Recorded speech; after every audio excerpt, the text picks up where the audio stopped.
podcast was created as a supplemental learning resource for our cognitive psychology course. The content is based on course topics and readings from Essentials of Cognitive Psychology by Christopher Klein, along with instructor-developed explanations, examples, and pedagogical framing. AI tools were used to help transform course material into a conversational podcast format, including the use of AI-generated voices. The use of AI voice technology is intended to make the material more engaging, accessible, and flexible for students. However, the podcast should not replace careful reading of the textbook, reviewing course materials, or completing assigned activities. Any interpretations, examples, or explanations included in the podcast are provided for educational purposes and are the responsibility of the instructor. Students should rely on the assigned textbook, course lectures, and official course materials as the primary sources for exams, assignments, and class discussions. Usually when we talk about a medical diagnosis, there's this expectation of clinical precision. Right, like it's basically engineering. Exactly. Yeah. You break your arm, you go to the hospital, and the X-ray shows that really stark, jagged white line against the dark background. Yeah, and the doctor just points at it and goes, there it is, there's your problem. Yeah, it's totally binary, broken or not broken. You can see it, you can measure it, and you can fix it. Right. But when you step into the world of human cognition, of neurodevelopment, and the actual processing of thoughts, that X-ray machine just completely vanishes. It really does. Yeah. The whole diagnostic landscape becomes incredibly murky. It does. So it begs this really fundamental question. How do you actually measure something as entirely invisible as a thought? Well, for centuries, the answer was just simply that you couldn't. Right. Philosophers were essentially just guessing about what was happening inside the human head. Just sitting in armchairs, basically. Exactly. Yeah. But in 1868, this one researcher figured out how to literally put a thought on a stopwatch. Which is just mind-blowing. And that brings us to the mission for our deep dives today. Yes. We are drawing entirely from the foundations laid out in Chapter 1 of Christopher Klein's textbook, Essentials of Cognitive Psychology. A great source. And we're going to trace that exact journey. We're going to explore how humanity transitioned from ancient philosophers theorizing about the soul to modern scientists rigorously measuring the speed and shape of human cognition in laboratories. So that by the end of this conversation, you'll understand the precise mechanics of how we know what we know about your mind. And, the idea that we have only recently figured out how to put the mind in a laboratory is wild to me. It is, especially considering humans have been obsessed with thinking about thinking since, the days of Socrates. Right. So to understand how we arrived at modern cognitive psychology, we first have to look at how the mind transitioned from this lofty philosophical concept into a measurable scientific phenomena. Yeah, we have to travel back to the early 1800s. Okay, set the scene for us. Well, if you walked into an American college back then and you wanted to study the mind, you wouldn't be put in a science department with, a lab coat. No Bunsen burners? No, not at all. You'd be sitting in a class called Mental and Moral Philosophy. Wow. Okay, so very different vibe. Totally. The precursors to American psychology are rooted really deeply in philosophy, specifically through a concept called empiricism. Okay, empiricism. Right, championed by thinkers like John Locke and Thomas Reid. And what was their main argument? Well, prior to them, there were many schools of thought suggesting that humans were born with innate knowledge. Like we already had the answers pre-programmed into us. Exactly. Yeah. But empiricism radically flipped that assumption. It proposed that all knowledge comes strictly from experience. Locke famously compared the human mind at birth to a tabula rasa, which means a blank slate. Right. So under this empiricist view, the mind is shaped entirely by what we see, touch, hear, and experience as we, navigate the world. We aren't born with the answers hidden inside us. We construct the answers from the sensory data we collect. That is exactly it. The work of Locke and Reid really emphasized the primacy of the senses. Okay. They argued that the human observer is the ultimate instrument of knowledge gathering. And in the academic settings of the early 1800s, these principles were just the absolute bedrock. So professors were teaching courses on the mind based on these, theoretical faculties. The intellect, the will, sensory perception. Yeah, they would discuss how visual input might translate into a memory, or how a tactile sensation might trigger an emotion. But it was still a philosophical exercise. Very much so. They were observing the outcomes of human thought and debating its origins, but they had absolutely no physical mechanism to test those theories. They were thinking about thinking, but they weren't measuring it. Right. And that lack of measurement is what makes the year 1868 such a massive turning point. Huge turning point. We leave the philosophers in their armchairs, and we meet a Dutch physiologist named Franciscus Donders. Yes, Donders. And he asked a question that sounds deceptively simple, right? He did. He basically asked, how long does it take to make a decision? Which is such a cool question. It is, because Donders recognized that to elevate the study of the mind to an actual science, you had to find a quantifiable metric. You needed a number. You needed a number. Since you can't weigh a thought on a scale or, measure its length with a ruler, Right. Donders decided to measure its duration. Okay, let's unpack this, because he devised this brilliant experiment to measure reaction time, right? Yeah, the exact amount of time it takes a human being to respond to a visual stimulus. So Donders designed an experiment with 3 specific tasks. And I want to look at these in extreme detail. Sure. Because this is the exact moment where the invisible workings of the brain become measurable. Let's start with the baseline. Task number 1. Okay, so task number 1 is simple reaction time. How'd that work? In the simple reaction time task, a participant is just seated in front of a device, and the instruction is really basic. Press a button the absolute instant you see a light appear. Okay, so the light flashes, you press the button. Exactly. And Donders recorded the time between the light appearing and the button being pressed. Simple enough. Yeah. Then he introduces task number 2, choice reaction time. Right. The participant is still sitting there, but now the setup is a bit more complex. Now there are 2 lights, one on the left and one on the right. And 2 buttons, I assume. 2 corresponding buttons.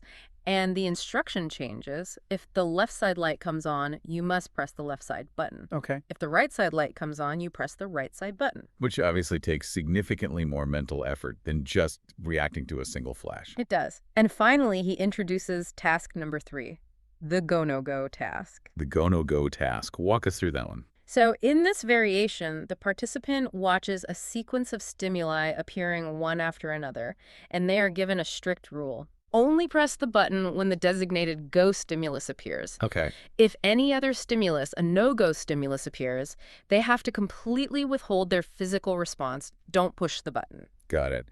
And the genius here isn't just that he recorded these 3 separate times. It's what he did with the math. Yes. He utilized a mathematical logic that we now call the subtractive method. Or mental chronometry, right? Exactly. He looked at what the brain was actually doing in each specific scenario. Okay, so break that down for us. What was the brain doing? Well, Donders reasoned that each successive task built upon the cognitive foundation of the previous one. Let's look at the cognitive components. Okay. The simple reaction time task, just pressing a button when a light appears, involves 2 main biological steps. First, there is the sensory reception of the stimulus. The light hitting the eye. Right, the light hitting the retina and the signal traveling to the brain. Second, there is the physiological response time. Meaning the brain sending the signal to the hand. Exactly, the brain sending a command down the nervous system to the finger muscle to physically push the button. So, baseline. See light, push button. Now look at the go-no-go task. That task includes those exact same 2 baseline components, seeing the light and pushing the button, but it adds a crucial new mental step. An identification process. Yes. Before the brain can send the signal to the finger, it has to evaluate the stimulus and determine, is this the go signal or is this a no-go signal? Right. And then the choice reaction time task takes all of that, the seeing, the identifying, the physical reacting, and adds an additional layer on top of that. A response selection process. The brain identifies the light, realizes it's on the left, and then has to actively select the correct physical action. Like, I must use my left finger to push the left button, not the right. And Donders deemed this specific response selection phase the actual decision process. He did. This makes me think about trying to figure out how long a specific app takes to load on your smartphone. Oh, that's a great analogy. Right. You don't just pull out a stopwatch and time the app itself in isolation. Yeah. The phone has to power up the screen, load the base operating system, establish a network connection. There are dozens of background processes happening. Exactly. If you want to isolate the app, you measure the total boot up time of the entire phone, and then you subtract the baseline operating system's boot up time. Right. And the remainder is the time it took for that one specific app to load. Donders basically applied that exact same subtractive logic to the human nervous system. That's spot on. The methodology is incredibly elegant.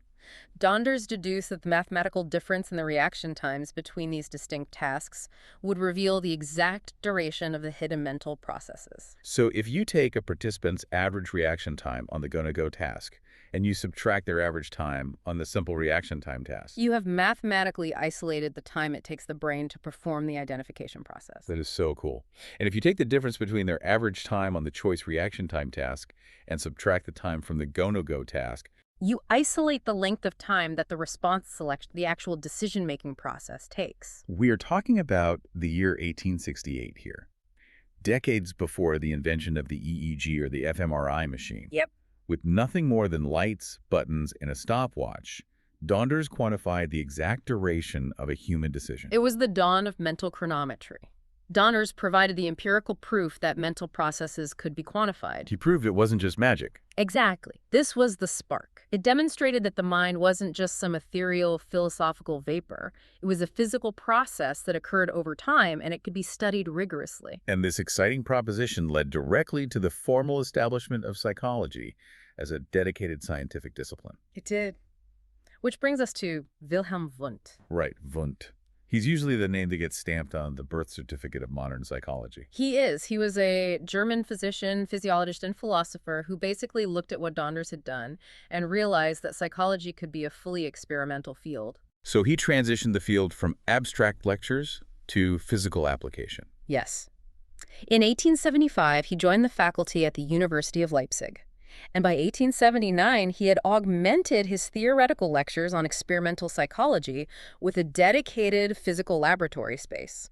And that year, 1879, is widely recognized as the official establishment of the science of psychology. He was creating an infrastructure for the mind.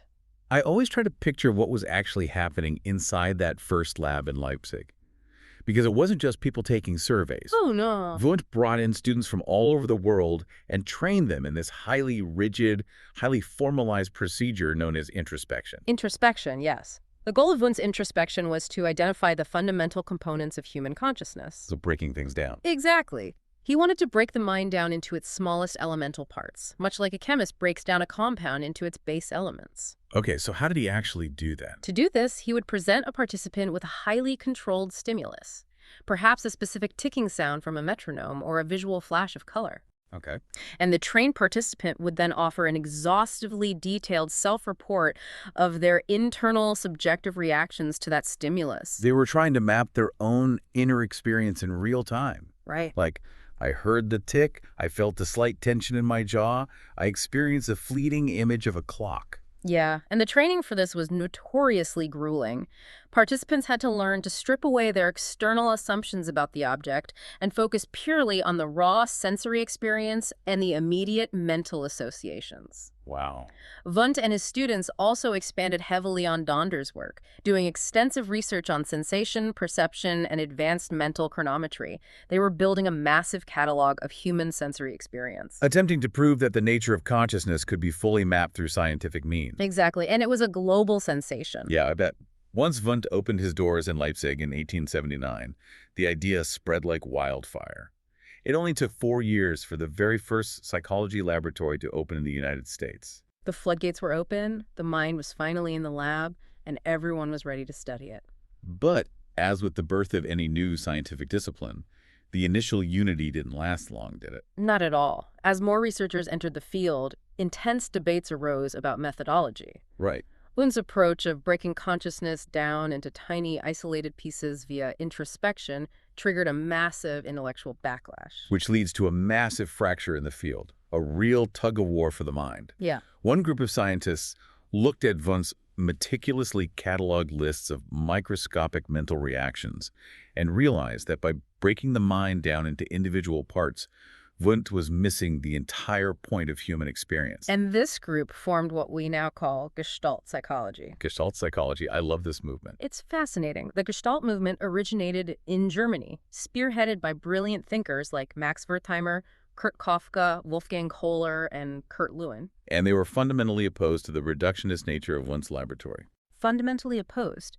They argued that human perception doesn't work by painstakingly assembling tiny pieces of sensory data into a whole. Right. Their core belief is perfectly encapsulated in their famous maxim: the whole is greater than the sum of its parts. The analogies they used in their writing make this so clear. Like, think about how you experience a melody. Great example. A melody is undeniably an additional, entirely separate cognitive element that exists beyond just the collection of individual notes that comprise it. Right.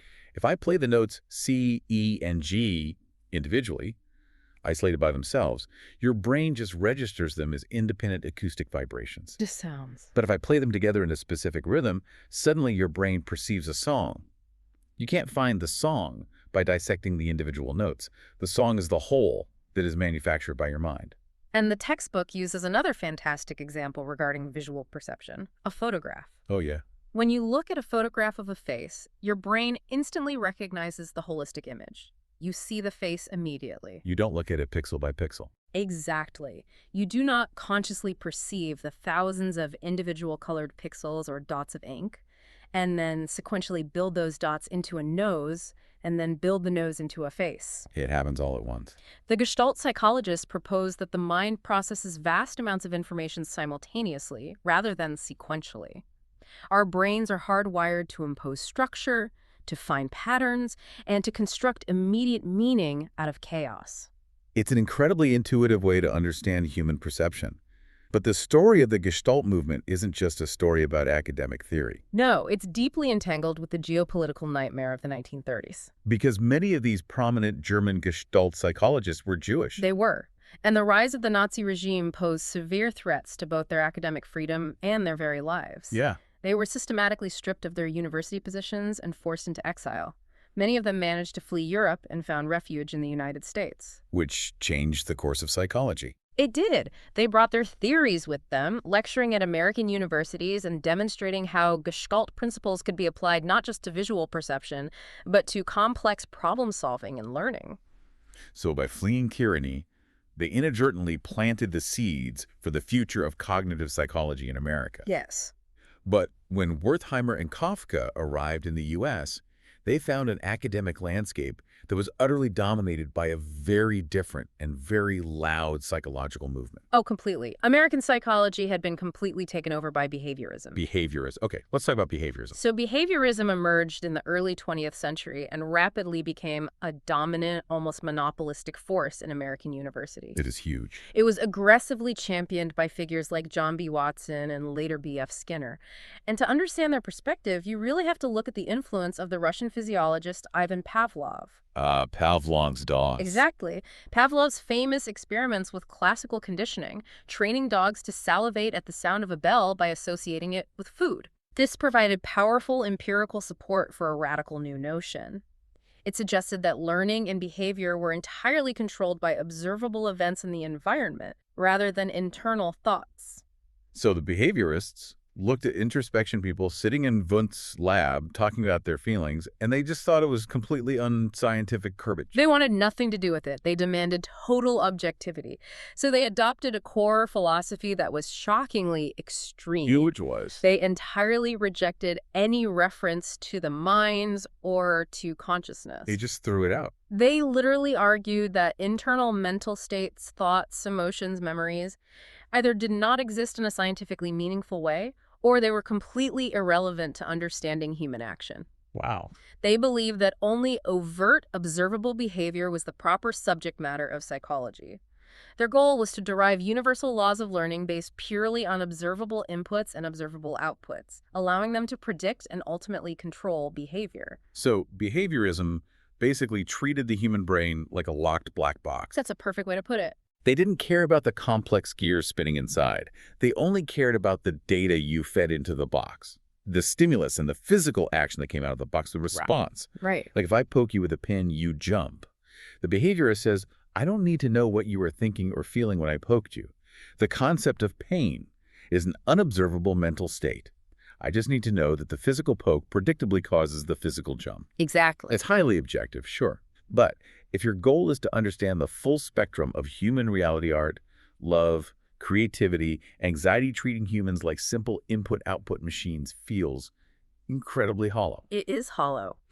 While behaviorism led to some highly effective therapeutic techniques for behavior modification, its intense, militant focus on external behavior pulled the field's attention completely away from the mind for decades. A dark age for consciousness. It initiated a prolonged dark age for the study of consciousness. Psychologists were actively discouraged from using words like thinking or understanding in their research papers. Which is wild for a psychologist. But, you can only ignore the reality of human consciousness for so long before your theories start cracking. Right. By the 1950s, the strict, rigid rules of behaviorism were hitting a massive wall. They were failing to explain the more complex phenomena of human existence. And the biggest breaking point, the absolute fatal flaw in the behaviorist model, was language. Language is the ultimate puzzle. Because language is inherently generative. It is creative, complex, and constantly evolving. Right. Behaviorism, particularly under B.F. Skinner, attempted to explain language acquisition purely through stimulus, response, and reinforcement. So reward and punishment. Right. They argued a child learns to speak because their random vocalizations are rewarded by parents.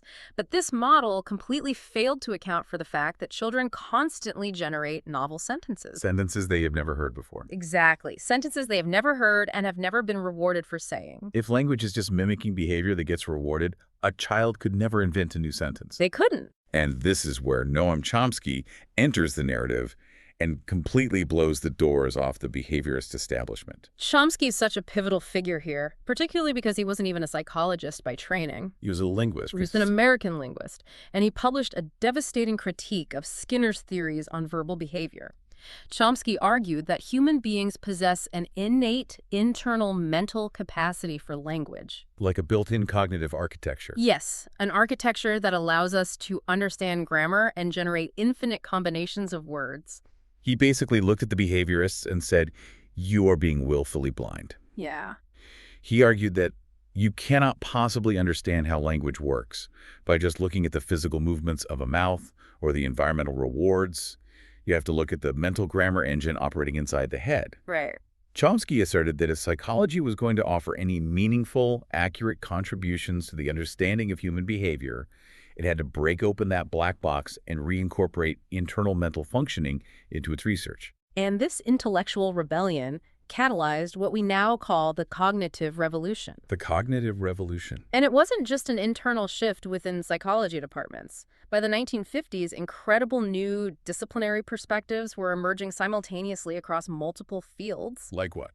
Well, neuroscientists were mapping brain structures, anthropologists were studying complex social structures, linguists were mapping syntax. And perhaps most importantly, computer scientists were building the first functioning electronic computers. Yes, this provided a massive breakthrough, not just technologically, but conceptually. How so? The computer gave psychologists a brand new metaphor, a new vocabulary for explaining the unobservable mind. Oh, that makes so much sense. It was revolutionary. Suddenly, researchers could conceptualize the physical brain as the hardware and the unobservable mind as the software processing information. So they began using terms like input, encoding, storage, and output to describe human memory and attention. Exactly. This interdisciplinary cooperation between psychologists, computer scientists, linguists, and neuroscientists revived the mind as a legitimate, rigorous focus of scientific inquiry. Together, they formed the new, unified field of the cognitive sciences. It was a global awakening. European psychologists, who had never fully surrendered to the extremes of American behaviorism, eagerly reestablished communication with their American counterparts. They did. And we can point to a relatively official birth date for the modern iteration of this field. In 1967, a psychologist named Ulrich Neisser literally wrote the book on it. He published the foundational textbook entitled Cognitive Psychology. And that book served as the core text in universities around the country, firmly solidifying the study of internal mental processing, how we attend, how we remember, how we perceive, and how we solve problems, as a distinct, vital, and scientifically rigorous discipline. The cognitive revolution was successful. The behavioral blackout was over. Researchers finally had the permission and the theoretical framework to study the mind again. Which is great. But that leaves us with a practical problem. Right. If we're going to study the internal workings of the mind, how do we actually do it today? We obviously aren't using Wundt's metronomes and introspection anymore. No, thankfully not. And Donder's telegraph buttons are a bit outdated. So let's open up the modern researcher's toolbox and examine the absolute gold standard of psychological methodology, the experiment. The experiment. While cognitive psychology utilizes many different research methods, experimental research is generally considered the most powerful tool we have. Why is that? Because its unique strength lies in its ability to isolate variables and definitively determine cause and effect. It allows us to say, with statistical confidence, that a specific change in X directly caused a specific change in Y. To understand the mechanics of how an experiment achieves this, let's look at a highly relatable real-world study conducted in 2014 by researchers Pam Mueller and Daniel Oppenheimer. A classic modern study. They wanted to answer a question that plagues almost every university student. When you are sitting in a lecture, should you take notes on a laptop or should you write them down by hand in a notebook? It's a beautifully practical question, and to test it, Mueller and Oppenheimer couldn't just ask students what they preferred. Because people don't always know what's best for them. Right. They had to set up a strictly controlled environment. They brought participants into a laboratory setting and instructed them to take notes while watching various video lectures on complex topics. This is where the specific architecture of the experimental design is implemented. They took their pool of participants and divided them into two distinct groups. Yes. Half of the participants were provided with a physical notebook and a pen, instructed to take notes longhand. The other half were provided with a laptop, instructed to type their notes. Crucially, after the lectures were over and a distractor task was completed, all the participants were given the exact same test designed to measure how much conceptual knowledge they actually retained and learned from the videos. In any rigorous experiment, the researchers must clearly define their variables, right? Absolutely. The foundational element is the independent variable. This is the specific factor that the experimenter intentionally manipulates, controls, or alters between the different participant groups. So in the Mueller and Oppenheimer study, the independent variable is the note-taking method itself. Correct. The researchers actively manipulated the environment so that one group experienced the laptop condition and the other group experienced the longhand condition. Exactly. And the counterpart to that is the dependent variable. Right. This is the specific outcome that the researchers are measuring or observing at the end of the study. It is not manipulated. It is simply recorded.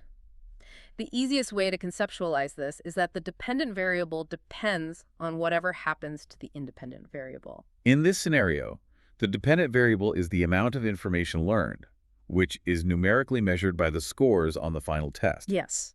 The core hypothesis of the experiment is that the amount of learning the dependent variable will depend entirely on the note-taking method utilize the independent variable. That's the setup. So they run the videos, the students take the notes, they administer the tests, and they crunch the data.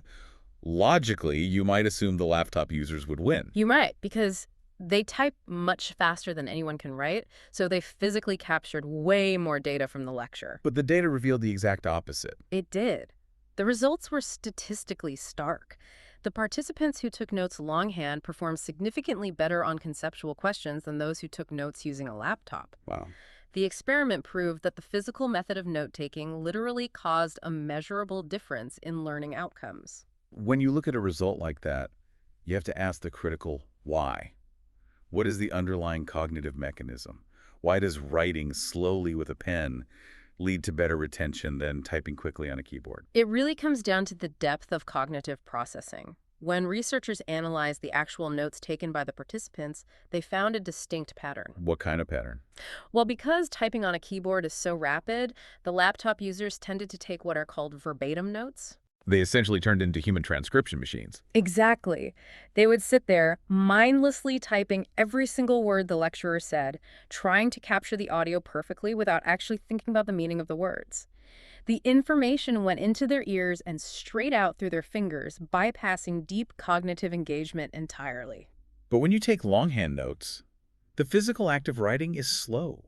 You physically cannot write fast enough to capture every single word the professor says. You just can't. Because of that physical limitation, you are forced to take summary notes. You have to actively listen to the concept being presented, hold it in your working memory, cognitively process and digest the meaning, synthesize it, and then write it down on the paper in your own unique words. And that exact process, the cognitive friction of translating a complex concept into your own summarized words, is a deep encoding process. It requires active mental effort. Yes.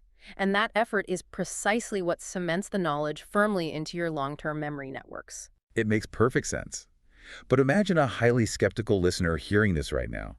They might push back and say, wait a minute, learning depends on thousands of different factors. Yeah, absolutely. What if all the naturally brilliant straight-A students just happened to be placed in the notebook group? Or what if the people assigned to the laptop group were sleep-deprived or had zero prior background knowledge of the lecture topic? Very fair questions. With all the messy variables of human life, how can these researchers definitively conclude that the note-taking method itself was the solitary cause of the difference in test scores? That skepticism is exactly why experimental design has to be so rigorous. And the researchers address that exact problem through a foundational technique called random assignment. Random assignment. Random assignment dictates that participants do not get to choose which experimental condition they are placed into. Furthermore, the researcher doesn't consciously pick either. The participants are assigned to the laptop group or the longhand group based on a completely objective, randomized method, like flipping a coin, rolling a die, or using a random number generator. This is where the statistical magic happens. It really is magic. Think of random assignment like thoroughly shuffling a deck of cards. You have red cards and black cards, face cards and low number cards. If you just grab an unshuffled deck and cut it in half, one person might get all the spades and hearts and the game is totally rigged. Exactly.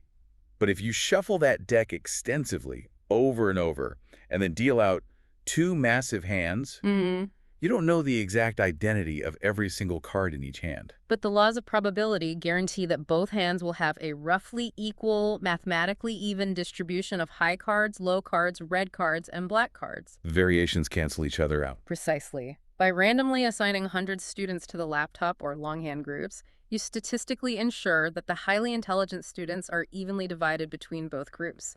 The people who drank too much coffee are evenly split. The people who slept poorly are evenly split. The people who already knew the lecture material are evenly split. Random assignment acts as a massive statistical equalizer. It actively neutralizes and eliminates all those unfair background advantages or disadvantages. Because of random assignment, we can assume that the two groups of participants are, on average, practically identical in all characteristics right up until the moment the experiment begins. Right. Therefore, if the independent variable, the note-taking method, is the only systematic difference introduced between these two identical groups, we can confidently infer that the independent variable is the direct cause of any subsequent differences observed in the dependent variable. It's a beautiful, elegant piece of logical architecture. But even the best architecture can collapse. Experiments are fragile, and there are several major pitfalls that can completely ruin the validity of the data. There really are. Let's talk about the things that keep researchers up at night. The most destructive pitfall is a confound or a confounding variable. A confound. What is that? A confound is any outside, unmeasured variable that accidentally influences the dependent variable because it systematically varies alongside the independent variable. It completely muddies the water. Can you give an example? Sure. Let's return to the Mueller study. Imagine the researchers made a scheduling error. What if all the laptop users were put in a room right next to loud, ongoing construction work, while all the longhand notebook users were tested in a completely silent, peaceful library? Well, that ruins everything. Completely. When you look at the final test scores and see the notebook users scored higher, you wouldn't know why. Did they do better because of the cognitive friction of longhand writing? Or did they do better simply because they weren't being distracted by jackhammers? Exactly. The room environment becomes a confounding variable. It offers an alternative explanation for the results, which completely destroys the researcher's ability to claim cause and effect. Another deeply problematic issue is participant demand. Humans are highly social, perceptive creatures. When participants enter a laboratory, they know they're being studied, and they often try to figure out what the experiment is actually about. They're always trying to guess the hypothesis. Participant demand occurs when subjects guess the underlying hypothesis of the study and then consciously or unconsciously alter their natural behavior to help the researcher achieve the desired result, or sometimes to deliberately sabotage it. They start acting the way they think they're supposed to act, rather than acting naturally. Right. But the bias doesn't just come from the participants. We also have to implement safeguards against experimenter expectations and placebo effects. Absolutely. Researchers are human beings with strong desires for their theories to be proven correct. Let's say a researcher is running a clinical trial to test a new experimental antidepressant medication. Okay. If the researcher knows exactly which participant received the real drug and which participant received an inert sugar pill, their own expectations might severely bias how they interact with the patients. Like their tone of voice or body language. Exactly. Or how they interpret the patient's self-reported symptoms. They might subconsciously perceive subtle improvements in the medication group that aren't actually statistically real simply because they desperately expect to see them. And the patient taking the sugar pill might report feeling dramatically better simply because they believe they're receiving a powerful medication. The classic placebo effect. Right. These biases, both participant demand and experimenter expectations, often occur entirely without malicious intent. It's just human psychology interfering with psychological research. Which is why rigorous controls are so vital. Yes. The gold standard to combat this is the double-blind procedure, where the experimental conditions are coded by a third party. So in a double-blind study, neither the participant taking the pill nor the researcher evaluating the symptoms knows who is in the experimental group and who is in the control group until the very end when the data is unsealed. Exactly. It protects the integrity of the data. So a perfectly executed double-blind, randomized experiment is the absolute peak of the scientific method for proving causality. It is. But here's the reality. We simply cannot run an experiment on every single question we have about human nature. Sometimes, intervening and manipulating variables is physically impossible. Or ethically impossible. Right. And that brings us to our next major set of tools. When we move outside the sterile boundaries of experimental research, we enter the vastly more complex realm of correlational, quasi-experimental, and longitudinal studies. These methodologies are deployed when we want to identify patterns and relationships occurring in the real world. But we cannot or should not actively intervene to manipulate human behavior. Let's start with correlational research, because it is everywhere in the news. It really is. Imagine you are a researcher and you want to test a fascinating hypothesis. Does spending your money on other people make you happier than spending it on yourself? A great question. The pure experimental way to test this would be to recruit 1,000 people, hand every single one of them $20, randomly assign half of them to spend it on themselves, and force the other half to donate it to charity. But unless you have an absolutely massive research grant to just give away thousands of dollars, that experiment is dead in the water. Exactly. You had to use a correlational design. This is precisely the dilemma faced by Elizabeth Dunn, a psychology professor at the University of British Columbia, in a renowned 2008 study. Since she couldn't randomly assign and fund specific spending behaviors, she utilized a survey methodology to observe the world as it naturally existed. So what did she do? She polled a wide sample of individuals and asked them two primary questions. First, what percentage of your monthly income do you typically spend on gifts for others or donate to charitable causes? Okay. And second, on a standardized scale, how would you rate your overall level of personal happiness? The outcome of her data gathering was really clear. She found that the more money individuals reported spending on others, the higher they rated their own happiness. Generosity and happiness were statistically linked. To truly understand how psychologists analyze and read this kind of data, we have to visualize the mechanics of a scatter plot. Okay, let's paint the picture for everyone listening. Imagine a graph with two axes. Along the bottom, the horizontal x-axis, you plot the amount of money spent on others, starting from 0 on the left and increasing as you move right. Right. Along the vertical y-axis, you plot the level of reported happiness, starting from miserable at the bottom and going up to ecstatic at the top. In a correlational study, every single individual participant is represented by one single dot on that graph. The placement of their dot is determined by their two survey answers. Okay. If we look at the final cluster of all those dots, we can use a statistical formula to calculate a summary called the correlation coefficient, which in academic literature is always abbreviated as the lowercase italicized letter r. This r value is the key. It tells us two vital pieces of mathematical information about the relationship between the two variables: the direction of the relationship and the strength of the relationship. Let's tackle direction first. Positive versus negative correlation. Professor Dunn's generosity study yielded a positive correlation. So with a positive correlation, The two variables move in unison. They go up together or they go down together. Exactly. In Dunn's data, as the variable of spending on others increases, the variable of happiness also increases. If you visualize the scatter plot, the cluster of dots forms a distinct pattern that slopes upward, ascending from the bottom left corner toward the upper right corner. The textbook provides another clear example of a positive correlation, right? Yes. Researchers looked at the association between how highly a person rated the quality of their past month and their overall baseline happiness level. That relationship had an R value of positive 0.81.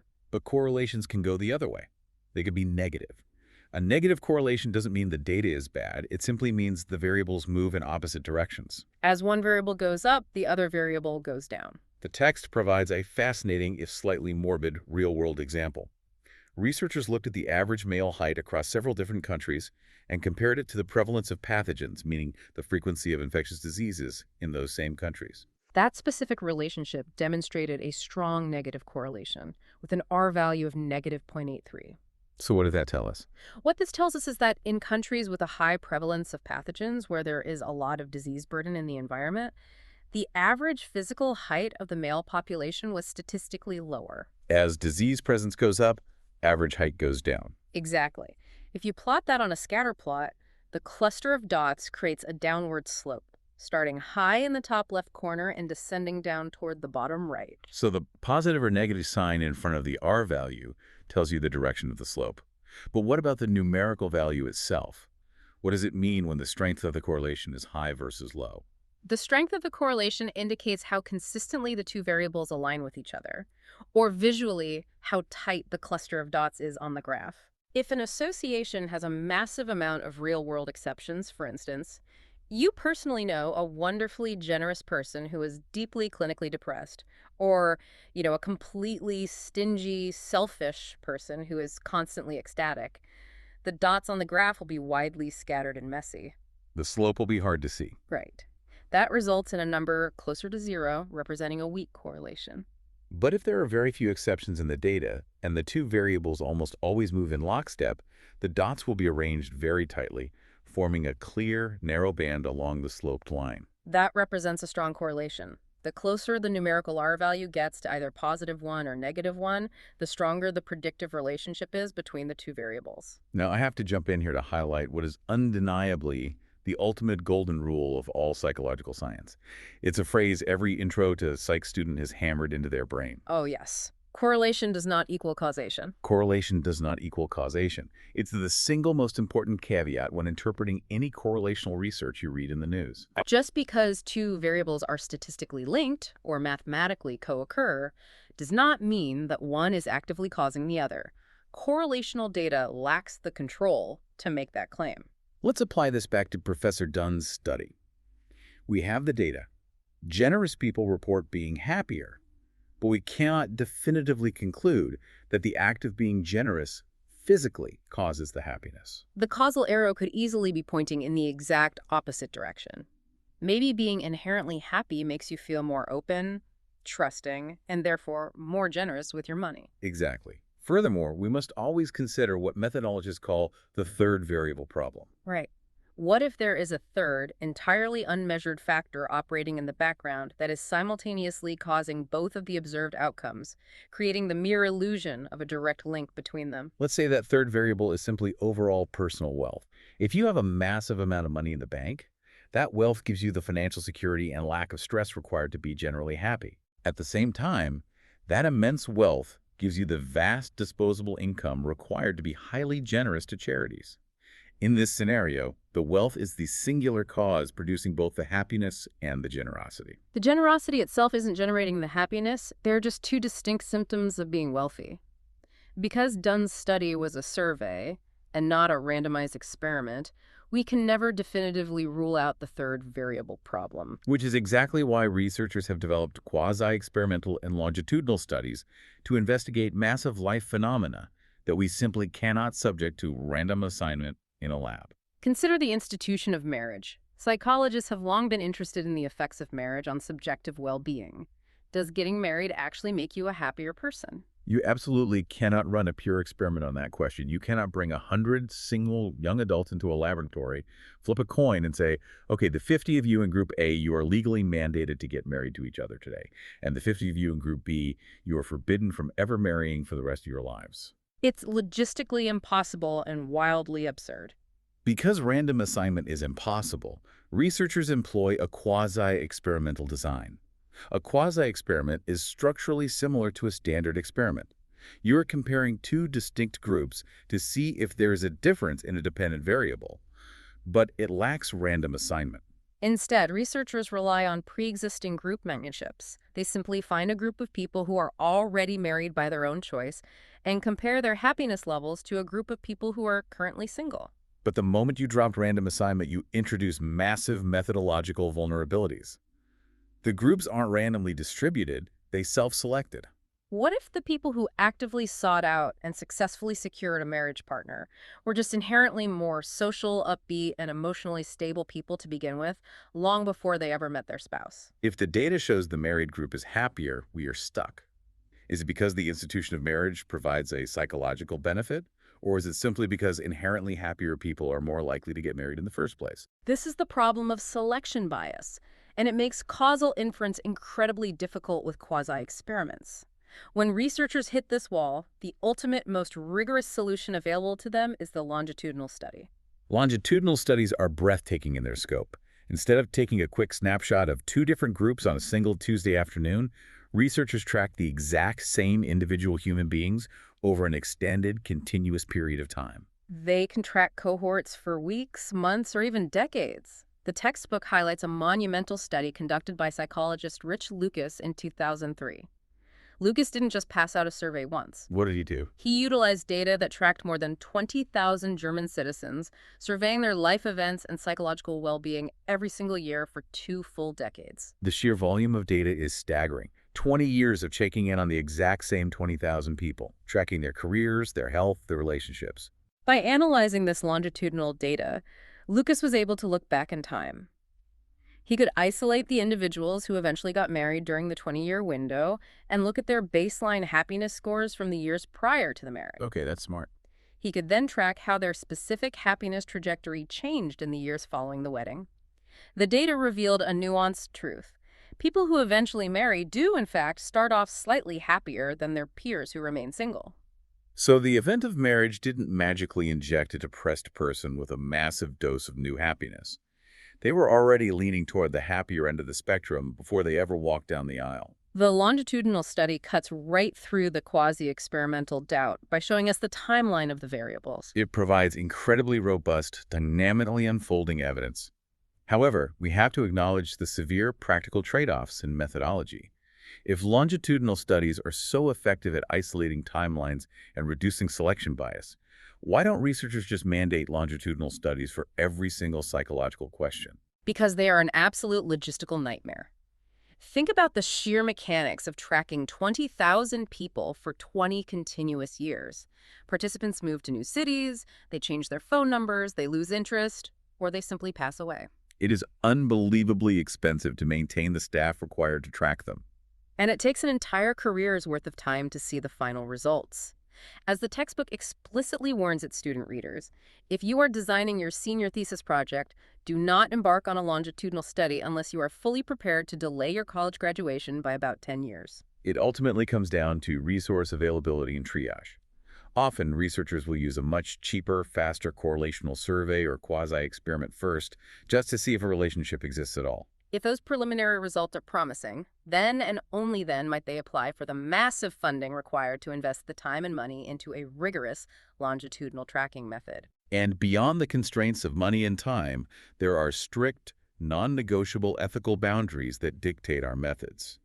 We briefly touched on this, but we can't experiment on certain aspects of the human condition simply because it would be morally abhorrent to do so. Consider the study of cognitive trauma or brain injuries.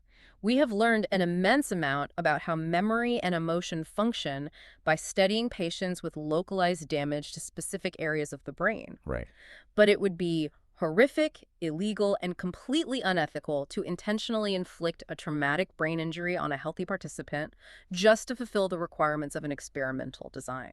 You cannot randomly assign someone to a concussion group. You can never cause the injury. You can only patiently observe the existing world. You have to wait for someone to, unfortunately, suffer an injury naturally through an accident and then ethically study the cognitive aftermath. The boundaries of our methodology are dictated not just by what is mathematically possible, but by what is ethically permissible. And that reality is exactly why modern cognitive psychology relies on this diverse, overlapping toolkit. We have the sheer causal power of randomized experiments, the broad real-world applicability of correlational surveys, the comparative insights of quasi-experiments, and the sweeping historical views of longitudinal tracking. Every single method has its unique strengths, every single one has its distinct vulnerabilities, and together they provide the triangulation necessary to slowly piece together the incredibly complex puzzle of the human mind. Looking back at the incredible ground we've covered today, it's a testament to human curiosity. We started with a fundamental, seemingly impossible question. How do you measure a thought? And we saw how the answer evolved from the abstract, armchair philosophy of empiricists like Locke and Reid into the very first mechanical attempts at mental chronometry when Donders used the subtractive method to time a human decision. We observed Wundt establishing the first physical laboratory, attempting to map the elements of consciousness through the grueling process of introspection.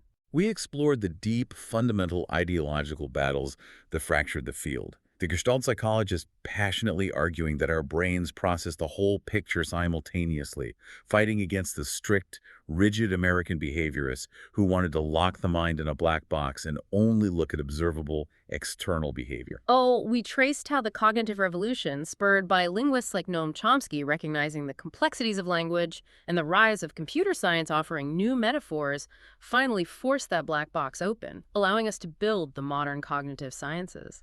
And finally, we unpacked the modern researcher's toolkit, exploring the absolute power of the randomized experiment to prove cause and effect, while also recognizing how correlational and longitudinal studies help us map the messy, uncontrolled realities of human life. We have spent over a century designing increasingly clever, highly sophisticated ways to understand ourselves. Now, as we wrap up this journey, I want to leave you with a final, provocative thought to mull over as you go about your day. Something that builds on everything we've discussed regarding how our methods dictate our discoveries.